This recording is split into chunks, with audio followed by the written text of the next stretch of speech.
I saw a opinion piece by Cal Thomas, and Cal Thomas usually and I are on the same sheet of music when it comes to opinions and respect and decency and all this kind of stuff. But he wrote an article, an opinion piece, and at the very end, it was pretty much he wasn't too happy with the pulling out of troops from Syria. Right. And so I'm thinking, that's interesting. And so I'm reevaluating. I want to say, what does he know that I may not know, or opinion he may not, I may not have, or whatever. And so I wanted to talk to you about it. And so I'm going to start this up. This is a very difficult topic because there's so many tangents we can go off on. But let me tell you my initial thought, and that was, why are we in Syria in the first place? I know Obama got us in there. There must have been a reason. There must have been a mission at hand that had to be done. And I'm getting the impression from what Trump says is that that mission has been accomplished. And one of the promises that he said was he'll get the troops out of Syria once the mission's accomplished. And he's done that. But there seems to be some potential ramifications of that. And I was kind of wondering, are we there for legitimate reasons? Do we want to stay there for financial reasons? Do we want to stay there for security reasons?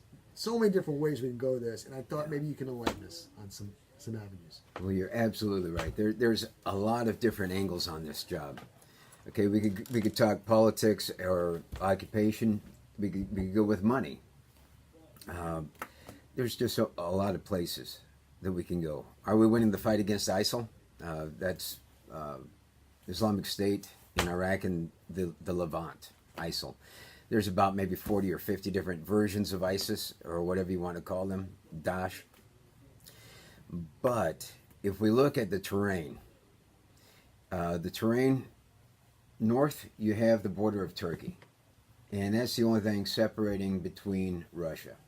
We have an Air Force base in Sirlik.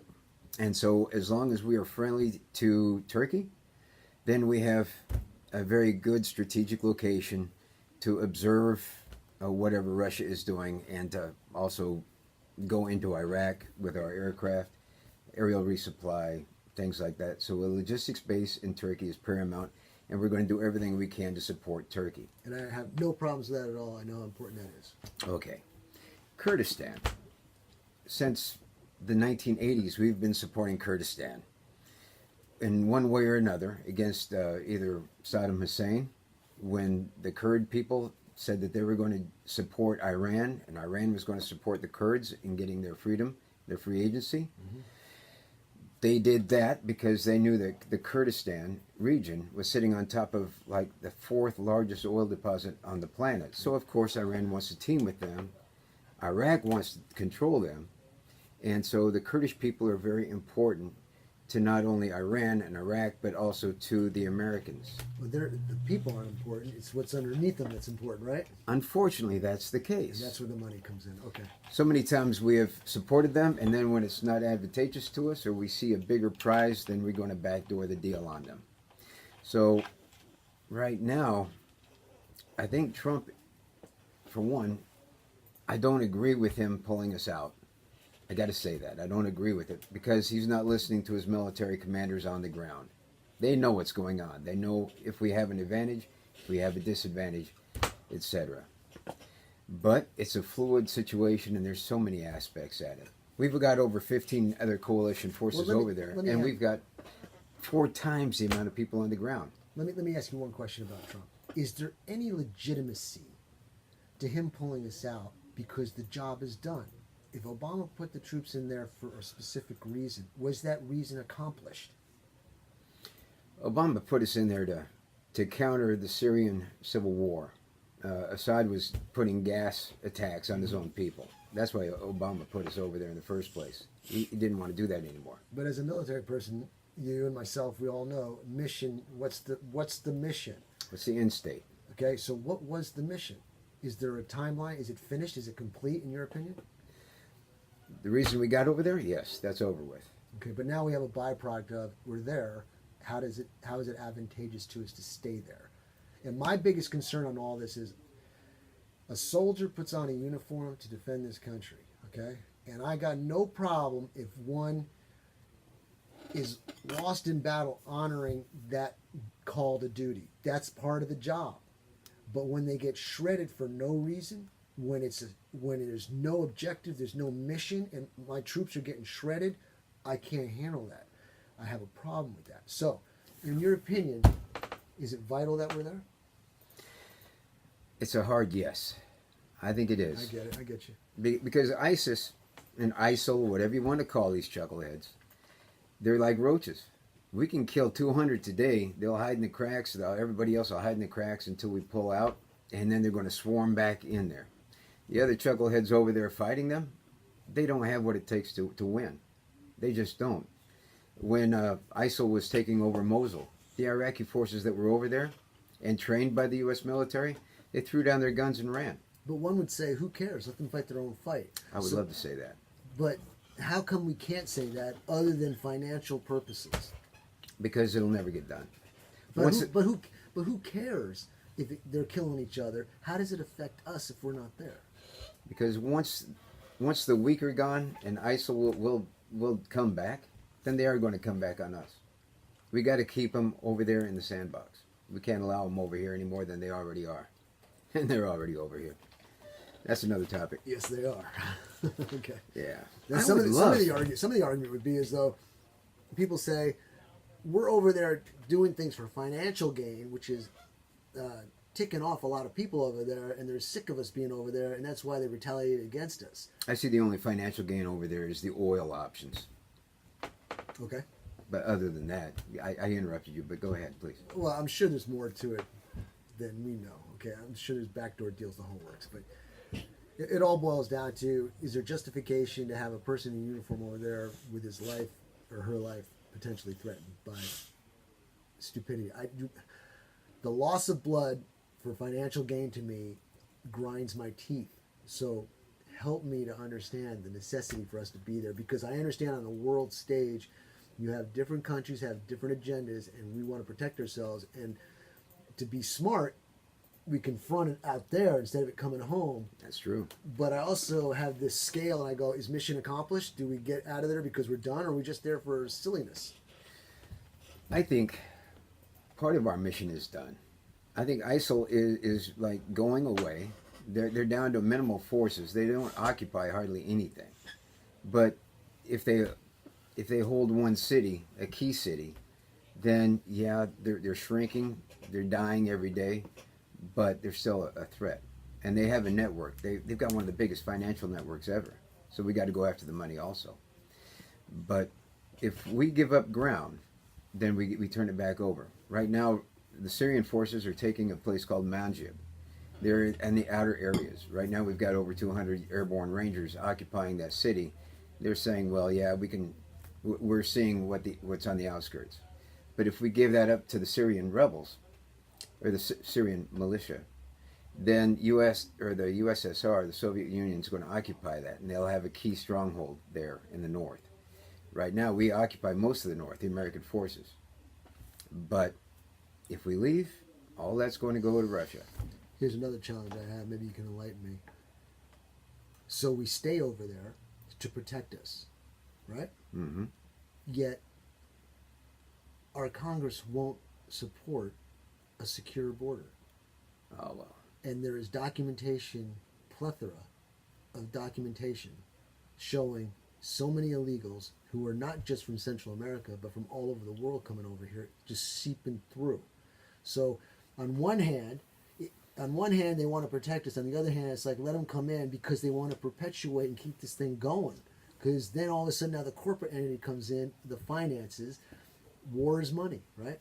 So War it's is like, money. and I get it, man. I get it. We live on this planet. We live on this earth. And I know who's in control of the planet when it comes in the spiritual realm. I get it. So by causing turmoil like this, and you got the greed and sordid gains, I get it. So I have to deal with it. But if it's in your face, if we can educate enough people at the same time, maybe we can make better choices and decisions on what we do with our personnel. The Border Patrol, the border thing, that's a whole another thing I would love to attack. I mean, if the Democrats want the borders open, let them have all the illegal people they want in their homes.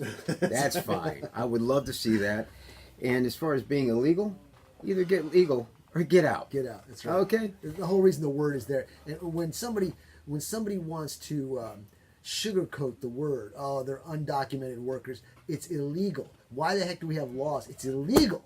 We got a friend of ours. He's a Hungarian thunder god, And he comes over here, and within 2 years, he's got his paperwork almost finished. And he knows more about the Constitution. He speaks perfect English. He knows more about this country than anyone. And he's proud of it. He wants to be a redneck more than anybody. God, if I hear another Jeff Foxworthy tape in his car, I'm going to die. But listen, we got to focus more on, do we want to deal with Iran? Do we want to deal with Iraq? Do we want to deal with Russia? If we want to keep them at bay, then we have to have some presence over in Syria. Do we need to have 2,000 people over there on the ground? No, we do not. And let me make a comment to what you just said right there. When I was in the military, I was in Berlin. Berlin, when I was stationed over there, was in East Germany before the wall came down. The only reason I was there, they had the East Germans, the Russians, they had artillery marked on target that in seconds could pummel, level The Fulda Gap. the whole thing. But there's one thing that stopped them from doing it. And it was a 3 by 5 foot piece of cloth with 50 stars on it and 13 stripes. Okay? You jack with that flag, and then you got all hell breaks loose. So it's the same thing, which I think you're trying to get at in Syria. You can get 2,000 out, but if you got a small contingency, I think there's like 200 something SFers in there. Oh, there's more of that, but yeah, and we got soft teams, special operation forces teams all throughout. But like what we're doing in Niger, in Central Africa, we've got drones. Drones provide instantaneous, real-time intelligence. We pass that intelligence on to all the satellite agencies out there and small government groups that can take direct action onto the target. And right now, all of our coalition forces, such as the Dutch, the French, the Canadians, Jordanians, Egyptians, British, Australian, USA, and Morocco and the United Arab Emirates, did everybody get all that? They're just dropping bombs. They're doing airstrikes. They're leaving all the ground forces to do their thing. Ground forces being the Kurds, the Iraqis, the Iranians, etc.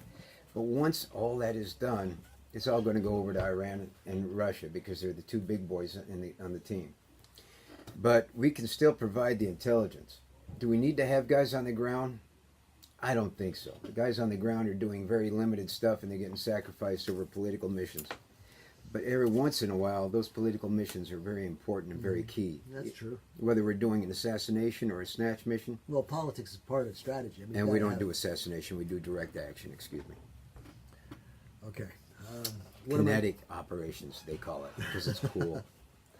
So the same thing goes for Iraq and Afghanistan. We're in there. Are we still fighting, or are we just there to make sure that we don't lose our foothold? Training and assisting, and we don't want to lose the foothold. It's like when you set up an obstacle. Remember when we used to set up minefields or wire obstacles, right? You never lose eyes on the objective. You always have security on that, or else somebody's going to come and mess it up and turn it on you. They'll booby trap it. So when you go and you check it, boom, you're done. It's the same thing they're doing on a big picture. It's hard. There's so many different facets to it. The relationship with the Kurdish people, the relationship with Turkish. Who's the money in all this? Can I ask you what you would like to see happen in clean terms? Well, I know there's a lot of good, innocent people who just want to be left alone over there in the Middle East, but really, are they contributing to humanity? No, I don't think so in a big way. Afghans, they're contributing to the drug market of the world. Well, no, I think we could do without them. Let's go back to this. If you got tribal, if you got Afghanistan, it's all tribal. Yeah, and nobody's been able to win over there except That's Alexander the Great. That's right. So if you got all these tribes, and they just want to feed their goats. Okay, and I don't say that disrespectful. I say that No, they want to have sex with the goats. I did not want to go there. Well, I mean, women are for no. Let's not go there. We won't go there. No, I just lost my train of thought. Look, Yeah. you got tribes over there who just want to feed their goats. Okay, Exactly. They love their goats. How can they be a threat to us? How do people in caves become a threat to? How did that happen? Who supports them? Because they're committed to their territory, their terrain. And they don't want... I landed a helicopter on the ground. We offered them schools, clinics, etc. They said, just quit landing your helicopters on the ground so we can grow our poppies, do our drug trade with Pakistan, with the rest of the world. Oh, so we can do drug trade with the Americans. Yeah. Jeez. Yeah, they don't care about lithium. Look, they don't care about it's gold. all about the money, man. The money. It's all about the money. Yes, and Think oil about is it. money.